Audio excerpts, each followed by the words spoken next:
I'm ready.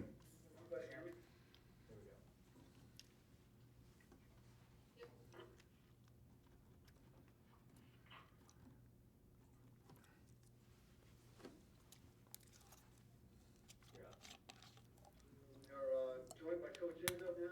Coach, if you'd like to start with an opening statement, then we'll go to questions. Yeah, well, obviously after a big win against a quality team, and guys feel a lot better about themselves. But I keep reminding our guys that in this league, a big win could be every game you play, because I don't think there are any small wins right now. It's incredible what this league is like. We played some of our best defense this past game. And I mean that from a standpoint of what we did, not just that they missed some shots, but I was very pleased by our energy and, our attention to detail. And of course, had to be disappointed in something, so I was disappointed in the turnovers, especially those turnovers in that first half. I mean, they were borderline ridiculous. And, going back and looking at the tape, there were just a lot of reasons that we did it. None of them were good, but some of them were definitely correctable. Aaron, in one phase, is playing his best basketball ever. He's had 2 or 3 games now in a row where I think he's doing the things that he needs to do. At Minnesota, he didn't make shots. Now he's been making shots, but he's really getting the ball to the rim. And his defense the other night, playing 34 minutes and kind of playing both ends, reminiscent of a Gary Harrison type guys like that who are getting it done. I thought Joey and Rocket both had better second halves than first half, so that was encouraging because we need those guys if we're going to become a real good team. A couple new faces for Purdue, but the record that Matt has had, the track record, has been tremendous as a coach in this league. I mean, he's done some incredible things, winning consistently. I have great respect for their program. Travion Williams, a guy that, we looked at hard, and they got him, and he's a double-double machine is what he is. He can rebound, he can score. He's just becoming a great player in this league, not a good player. And, unfortunately, we love Travion from Detroit, and great kid. So they return starting backcourt from last year in Hunter and Stefanovic. And Stefanovic is a guy that's shooting 50-some% from the three. Hunter is a very athletic, quick guard who's done a lot of good things for them. Thompson is also a pair of, he makes Stefanovic and him, and Thompson are 2 guys that really can fill it up. So we're going to have to guard the 3. They're among the better 3-point shooters in the league. So I'm looking at it as a big challenge again, because you just came off a 9 o'clock game, and I got to tell you, that's getting a little harder, when we have these games and another game, and trying to get guys to prepare. And preparing for a game like Purdue is difficult because they run a lot of motion, so it's not as easy to pick it apart. You got to watch a lot of film, and they've got to watch a lot. But I think the players have done as good a job as they can in a 2-day prep, and hopefully we'll be ready to play tomorrow. Questions? Start first with Chris Solari. Hey, Tom, I wonder, coming off the turnovers, particularly so many of them were in the first half, how much do you think is that just getting adjusted to having a new point guard? Because I know you mentioned about the spacing issues, and some of the things that AJ does going down the lane may be a little different than the other guys. Well, they were, and AJ had some, but Aaron had some where he caught the ball in the wing and just traveled on the break. Gabe had one of those. I mean, those are just, it doesn't matter if I was the point guard. Those kind of things that happen are just things that happen, to be honest with you. And those are the ones that I guess I could live with. There were a couple of 1 or 2 screening ones that, are okay, but the ones that AJ created are, him going a little too fast, and that's partially because of a new point guard. But nobody's going to put the pressure on you that Purdue does. So we've worked hard to shore that up. It's going to be an important part of the game, I think, on Friday night. Go next to Kyle Austin from M5. Hey, Tom, obviously coming off a great defensive performance, but maybe a little different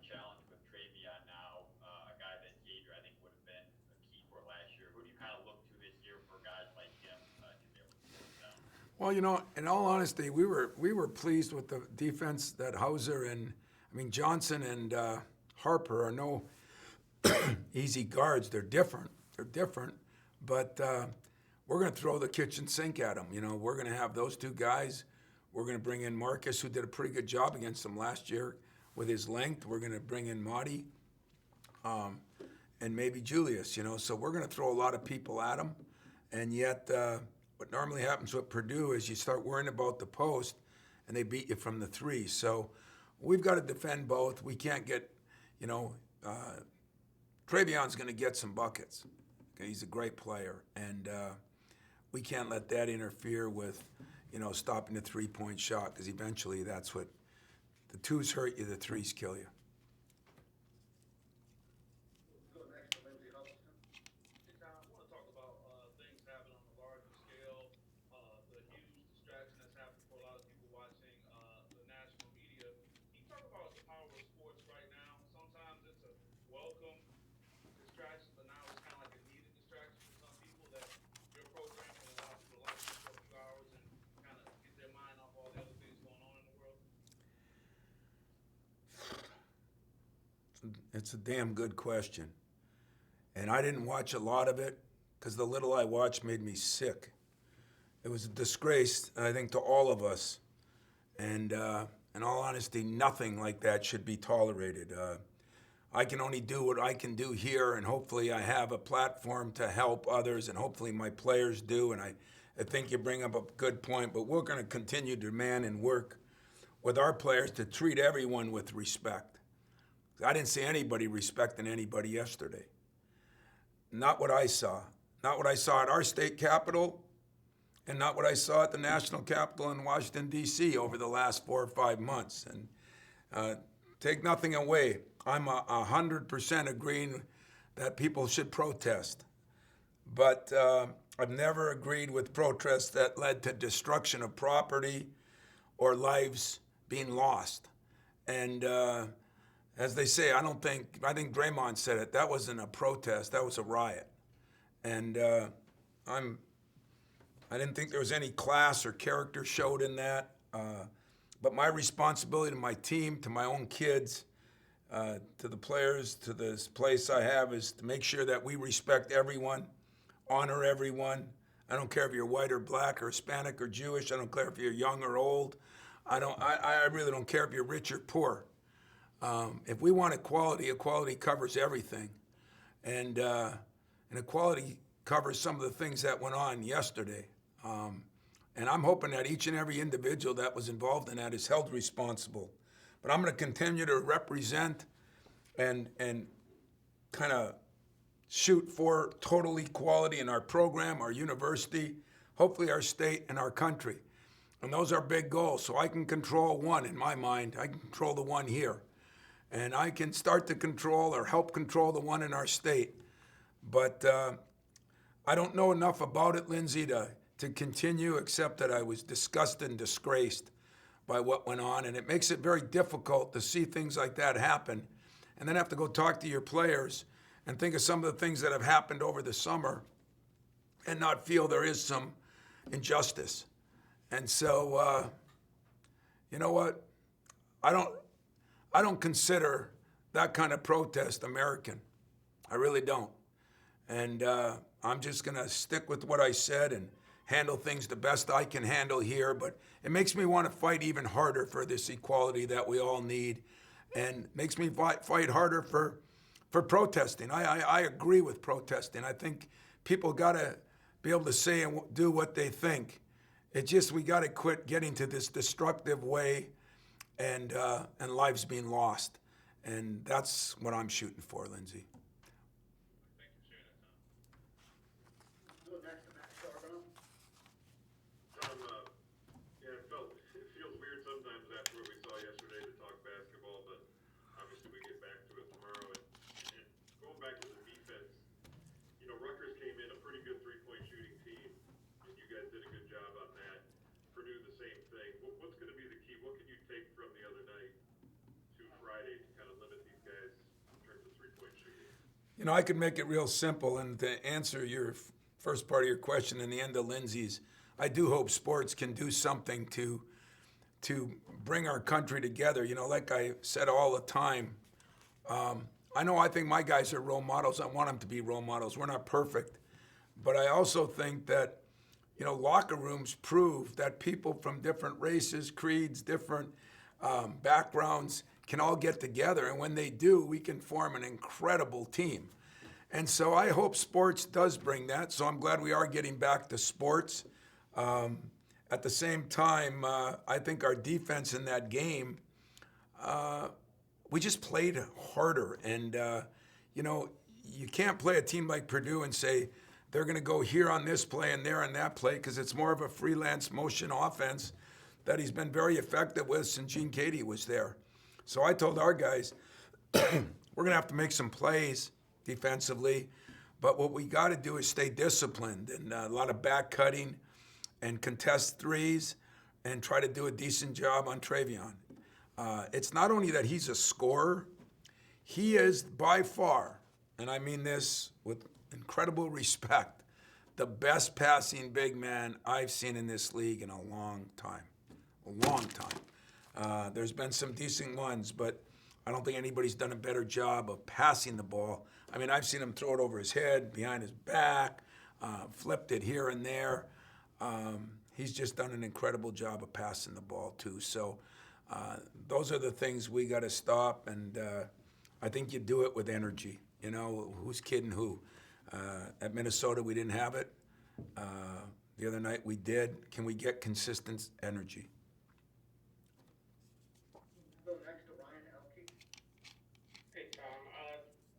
Really for Purdue, you see someone as big as Zach Edey at 7'4". It seems like Purdue always has someone over 7 foot. How do you attack someone of that size, and considering this is kind of the start of the big size we see in the Big Ten? It is kind of, you're right. And he's a monster, man. I mean, I've never seen anything.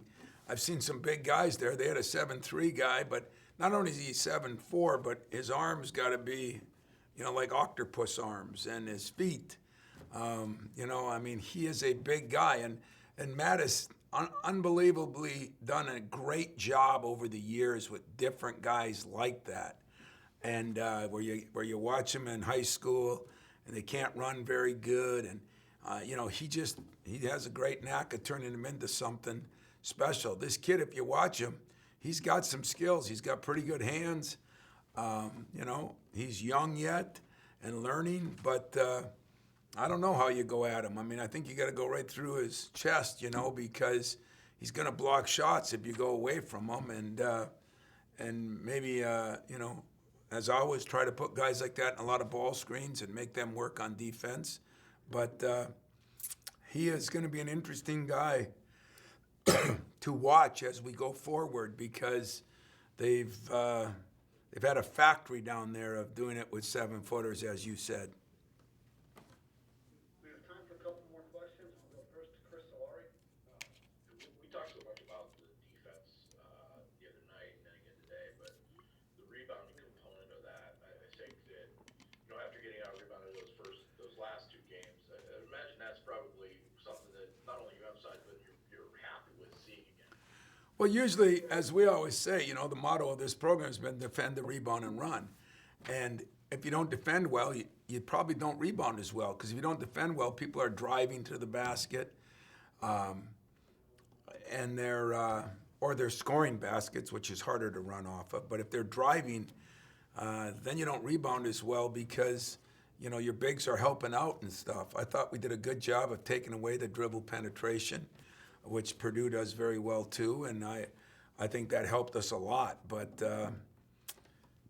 you know, it's we got to defend, rebound, and run. I mean, that's a big part of our program, big part of our team, and that's one of the things going into Nebraska we talked about. You know, we've got to do a better job of that, and it starts with the defense. The defense doesn't end until you got the rebound, and then the offense starts. We'll go last question to Kyle Austin. Hey, Tom, just want to ask you, so far in Big Ten play, the home winning percentage has been pretty much the same as in past years, which I think at least to me was a little surprising. What in your mind has still made it, I guess, maybe a little easier to win at home and maybe a little tougher to win on the road, even Yeah, that's an interesting question, and there's been a few more games won on the road nationally, but I still think there's an aura of an arena. There's a comfort level of the home team. There's sleeping in their own beds. Their days not spending in a hotel or something. I mean, I just think there's a process throughout the day that makes it a little better to be at home. But I think you'll see more, I don't know if they're upsets, but more, you can't be at a place like Michigan State or Purdue or Kansas or Kentucky or, wherever that has tremendous years of great home crowds, that it doesn't have some effect on you.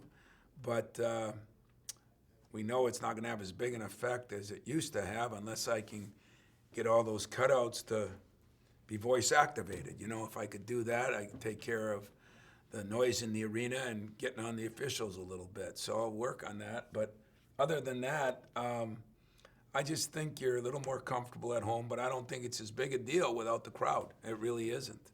And I think you're going to see that. I think there are more teams that have won on the road. I just saw where, was it Alabama won at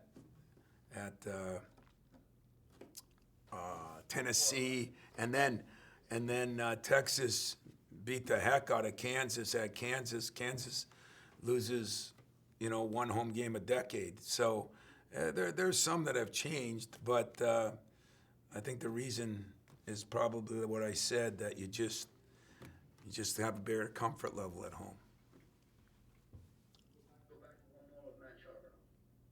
I did want to ask you a little bit about Malik. I know you've mentioned a couple times as playing well. It seems like kind of quietly we haven't really talked about him a whole lot. He's rebounding well. Seems like he's defending well. Do you see him kind of right on the edge and really kind of taking a big jump, maybe even offensively? I do. I do. He's been shooting the ball better. He is kind of my perfect guy right now because he can sub in at different positions.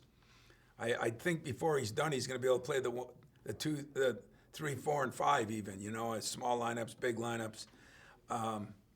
As I said, very cerebral player and cerebral kid, so he picks up everything. He's getting more confidence.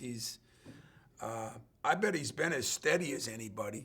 Maybe not the same role as Aaron or same role as this guy or that guy, but as far as steadiness, consistency, he's been pretty solid. You can look up and say, hey, he's going to probably get you 5.5 rebounds. He's going to be able to, Kithier did a pretty good job, Hauser a little bit, but the job that was done on Harper was a lot Malik, and I thought he did a great job. So he gives us a chance to, move some guys around, and yet nothing really bothers him. If he comes off the bench, if he scores a few buckets or doesn't, he's been steady as a rock, and every coach needs a guy who's steady as a rock. So I do see him improving, getting better, getting a little bit more time, and seeing what we can do with him. Seems like too he's not really affected much by the moments like late games. You have that trust that you could count on him. Does it seem like that? It seems like he even had that late last year a little bit. Yeah, you're exactly right. I was watching some games from last year throughout this first part of the Big Ten, and it was amazing how often he was in a little later in the game, even with Xavier. And I think that's because of the consistency and steadiness of him. So I love having him along, and I think he's going to get better. So let's keep hoping he does, and it should be a great game. Hopefully, Purdue, again, don't look at records. They had some guys sick early. Everybody went through different things. They played some good people early, lost a tough game. I think it was Florida State or somebody.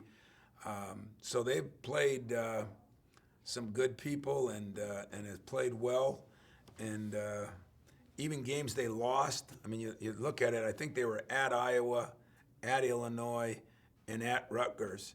I'm not sure it gets any tougher than that. And most of those games came down to the wire. So I'm expecting a lot out of Purdue and hopefully a lot out of Michigan State, and see if we can win another game.